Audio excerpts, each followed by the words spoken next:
नमस्कार, आप देख रहे हैं रोहित पत्रिका और मैं हूं आपके साथ सलमान पठान। चलिए शुरू करते हैं इस वक्त की बड़ी खबर के साथ। राजस्थान पुलिस के वरिष्ठ अधिकारी और कार्यवाहक DGP ACB DG doctor Ravi Prakash Mehra आज सेवा से सेवानिवृत्त हो गए। इस मौके पर जयपुर स्थित राजस्थान पुलिस अकादमी आरपीए में भव्य फेयरवेल परेड का आयोजन किया गया, जिसमें देश भर के तमाम पुलिस अधिकारी शामिल हुए। डॉक्टर मेहरा को पारंपरिक सम्मान के साथ विदाई दी गई, जहां रस्सी से गाड़ी खींचकर उन्हें भावभीनी विदाई दी गई। एसीबी मुख्यालय में आयोजित विदाई समारोह में भी डॉक्टर मेहरा ने पुलिस सेवा के अनुभव साझा किए और पत्रकारों को संबोधित किया। अपने संबोधन में उन्होंने कहा कि ईमानदारी, पारदर्शिता और टीम वर्क से ही सिस्टम को मजबूती मिलती है। साथ ही उन्होंने राजस्थान पुलिस को भविष्य के लिए शुभकामनाएं भी दी। नमस्कार। तो आज 30 जून 2025 को मेरा आखिरी दिन एसीबी डीजी के रूप में आपके समक्ष हूँ और आज मैं सेवानिवृत्त होने जा रहा हूँ।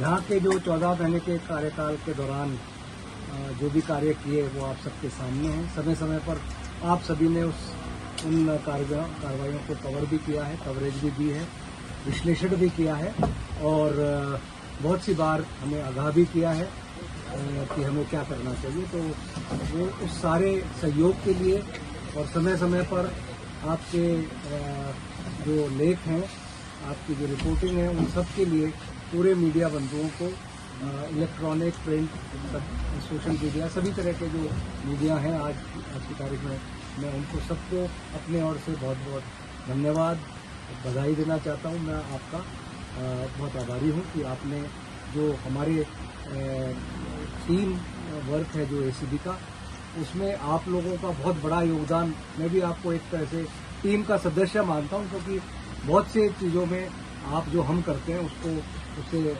प्रोत्साहन आप देते हैं अपनी खबर छाप के। और एक प्रशासन में राज्य सरकार का जो जीरो टॉलरेंस पॉलिसी है, उस जीरो टॉलरेंस पॉलिसी के अनुरूप हमने कार्य करने की कोशिश की है विगत 1 साल से ज़्यादा में।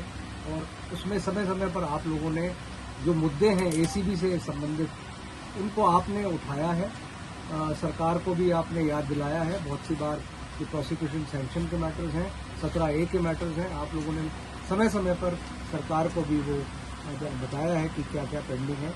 उससे हमें जो बल मिला अपने बात रखने का सरकार को, वो भी आपके माध्यम से हम कर पाए। आम पब्लिक को जागरूक करने का और हमारे हेल्पलाइन के बारे में आप लोगों ने जो पब्लिसिटी की है, उससे भी मैं मानता हूं कि आपके माध्यम से बहुत से जो परिवादी हैं, बहुत से जो लोग हैं जो भ्रष्ट आचरण से दुखी हैं, उन्होंने 1064 और हमारी व्हाट्सएप हेल्पलाइन पे लगातार उन्होंने हमसे संपर्क किया है। और मुझे ये बताते हुए खुशी है कि इन हेल्पलाइन और व्हाट्सएप हेल्प नंबर की वजह से बहुत सी सूचनाएं हमारे पास आई हैं और जिनमें कई सूचनाओं को हमने एक्ट किया, बड़ी बड़ी कार्रवाई भी की हैं। तो पुनः आप सभी का बहुत बहुत धन्यवाद। आपके कोई प्रश्न हो जाते जाते तो मैं तैयार हूँ। सर, आपका कार्यकाल युवा अधिकारियों के लिए बहुत ही प्रेरणादायी रहा है। ऐसा कोई संदेश जो कि आप उन्हें देना चाहें ताकि वो लोग निडर होकर और ईमानदारी से कार्य कर सकें? देखिए, मैं युवा अधिकारियों को ये कहना चाहता हूँ कि बदलती परिस्थितियाँ जो हैं वो बड़ी चुनौतीपूर्ण हैं और जिस तरह का हमारा प्रजातांत्रिक व्यवस्था है, उसमें प्रजातंत्र में जो चुने हुए प्रतिनिधि हैं, उनकी भी बड़ी भूमिका होती है। कई बार वो आपके काम के बारे में आपको पूछते भी हैं, क्योंकि उनका भी एक मैंडेट है, लेकिन एक फाइन बैलेंस चलना पड़ता है। बहुत सी बार कानूनों की जानकारी उनको नहीं होती है। आपको कई बार उनको पूरी स्थिति विनम्रतापूर्वक बतानी चाहिए कि ये हो सकता है, ये नहीं हो सकता। तो युवा अधिकारियों को मैं ये कहना चाहूँगा कि ना कहने की जो आदत है वो हमें डालनी चाहिए, विशेषकर जो हम नेतृत्व के पदों पे हैं, चाहे एसपी हों, चाहे किसी भी रैंक के ऊपर अधिकारी हो पुलिस के, उनको कई बार, हर बार तो नहीं, लेकिन कई बार उनको ना कहने की आदत भी होनी चाहिए। चाहे नाराजगियां होती हैं, लेकिन उससे क्या है कि चीज़ें स्पष्ट हो जाती हैं। तो दूसरी चीज़ मैं युवा अधिकारियों को कहना चाहूँगा कि कई बार आप जो फैसले लेते हैं उन फैसलों का दूरगामी परिणाम होता है, कॉन्सिक्वेंसेज होते हैं, इम्प्लीकेशन होते हैं, स्वयं आपके लिए भी और आम जन के लिए भी और औरों के लिए भी। तो कभी भी कोई इस तरह का निर्णय लें तो थोड़ा सोच विचार करके लें कि उसके आगामी परिणाम क्या होंगे। और तीसरी सलाह मैं ये देना चाहता हूँ कि आज के बदलते हुए परिवेश में जिस तरह की चुनौतियां हैं, टेक्नोलॉजी रोज बदल रही है, आपको लगातार अपग्रेड और अपस्किल आपको करना पड़ेगा। अन्यथा जो सर्विस हम देना चाह रहे हैं, पुलिस मैं मानता हूँ एक सेवा है, ये सेवा देने में हम पिछड़ जाएंगे और आम जन की जो अपेक्षाएं हैं राजस्थान पुलिस से, किसी भी पुलिस फोर्स से, वो अब अपेक्षाएं बढ़ती जा रही है। और प्रजातंत्र में यह स्वाभाविक भी है कि अपेक्षाएं जनता बढ़ाती है किसी भी व्यवस्था से। उन अपेक्षाओं पे खरा उतरना बहुत आवश्यक है। कई अपेक्षाएं आप नहीं कर पाते हो पूरी, लेकिन कानूनन जो आपका धर्म है उस कुर्सी पर, वो धर्म आपको निभाना चाहिए। जो आपकी ड्यूटी है, जो कर्तव्य है, वो लगातार आपको करने चाहिए। सर, जिस तरीके से आपने कार्यकाल आप जब से यहाँ पर हैं तब से बहुत सारे IPS MLA तक ट्रैप हो रहे हैं। कितने परसेंट प्रोसिक्यूशन की इजाजत आपको मिली है सरकार से? क्योंकि पकड़ना आप लोगों की मेहनत है, काफी कुछ करते हैं, सरकार से नहीं मिला। कुछ सेटबैक भी कहीं ना कहीं आपको नजर आया? और क्या बड़े 3-4 जो केस है जिसको मानते हैं कि हाँ ये आपने सबसे बड़ी, हालांकि छोटा केस नहीं होता ही है, लेकिन कुछ देखिए, प्रतिशत और आंकड़ों में तो मैं नहीं जाना चाहूँगा, वो आप सब रिकॉर्ड की बातें हैं।